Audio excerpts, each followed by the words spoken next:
আদালতে জমা দেওয়া খোদ পুলিশের নথিতেই মনোজিৎ মিশ্রকে প্রভাবশালী তকমা দেওয়া হয়েছে। কসবা গণধর্ষণ কাণ্ডে মনোজিতের বিরুদ্ধে এবার যুক্ত করা হয়েছে অপহরণের ধারা। গতকাল আলিপুর আদালতে আরও ধারা যুক্ত করার আবেদন জানায় পুলিশ।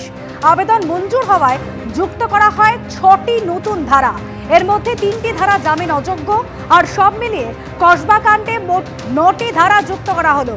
পাশাপাশি আদালতে জমা দেওয়া নথিতে মনোজিৎকে প্রভাবশালী বলে উল্লেখ করেছে পুলিশ। পুলিশের দাবি, অভিযুক্তরা পরস্পর বিরোধী বয়ান দিয়ে তদন্তকে ভুল পথে চালিত করার চেষ্টা করছে। কোর্টে দাঁড়িয়ে এই ছেলেটি প্রভাবশালী, এটা বলার কি অবকাশ আছে? যিনি জাজ বসে আছেন তিনি তো বাংলারই মানুষ, তিনি তো ঘাসে মুখ দিয়ে চলেন না। যার সঙ্গে তৃণমূলের নাম্বার 2 তার 1:1 ছবি পাওয়া যায়, তৃণমূলের বহু নেতার যে ছবি পাবেন না আপনি, যে মানুষটার নামে 10খানা 11খানা মামলা থাকলেও পুলিশ তার কেশাগ্র শুতে পারে না, সে যে প্রভাবশালী এটা লিখে প্রমাণ করতে হয় না। পুলিশ এই ঝিকে মেরে বউকে শিক্ষা দেওয়ার মতন করে এই মনোজিতের মতন মালকে প্রভাবশালী দেখিয়ে নিজের ক্যারেক্টার অ্যাসাসিনেশন যেভাবে হয়েছে সেখান থেকে নিজেকে রিকভারি করতে চাইছে। যে মনোজিৎ বছরের পর বছর ধরে এই সমস্ত অসভ্যতা করে গেছে, সব ধরনের তোলাবাজি, লুট, দুর্নীতি, অশালীনতা, লুম্পেনগিরি, এই সমস্ত, পুলিশ পিটিয়েছে, প্রিন্সিপালের ঘরে ভাঙচুর করেছে, এই সমস্ত অভিযোগ হয়েছে। সবকিছুর পরেও পুলিশের কোন সেই মাথা যিনি মনোজিৎ নাকি নাম বলছেন স্যালুট ঠুকতো?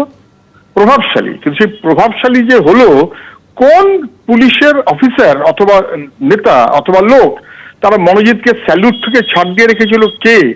পুলিশের যে লোকেরা তারপরে ওকে গার্ড দিত তাদের বিরুদ্ধে কোনো ব্যবস্থা নেবে? কেন এফআইআর এর নামটা পুরোপুরি লেখা হলো না? এবিসিডি দিয়ে লিখতে হলো কেন?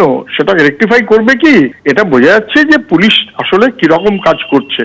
শিব ঠাকুরের আপন দেশে আইন কানুন সর্বনেশে।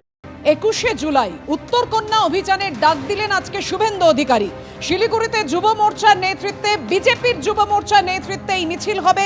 তৃণমূল যেদিন শহীদ দিবস পালন করে 21শে জুলাই, সেই 21শে জুলাইতে উত্তরকন্যা অভিযানের ডাক দিলেন আজ শুভেন্দু অধিকারী।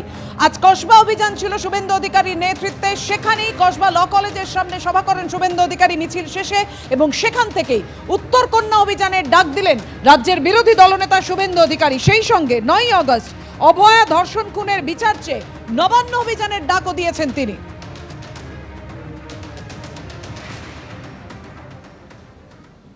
যেদিন মমতার ডিম ভাতের অনুষ্ঠান 21শে জুলাই কলকাতায় হবে, সেদিন যুব মোর্চা শিলিগুড়িতে উত্তরকন্যা অভিযান করবে। 21শে জুলাই মমতার জেহাদিরা, চোরেরা ডিম ভাত খাওয়ার জন্য কলকাতা আসবে, আর আমরা শিলিগুড়িতে গিয়ে উত্তরকন্যাটা নড়াবো।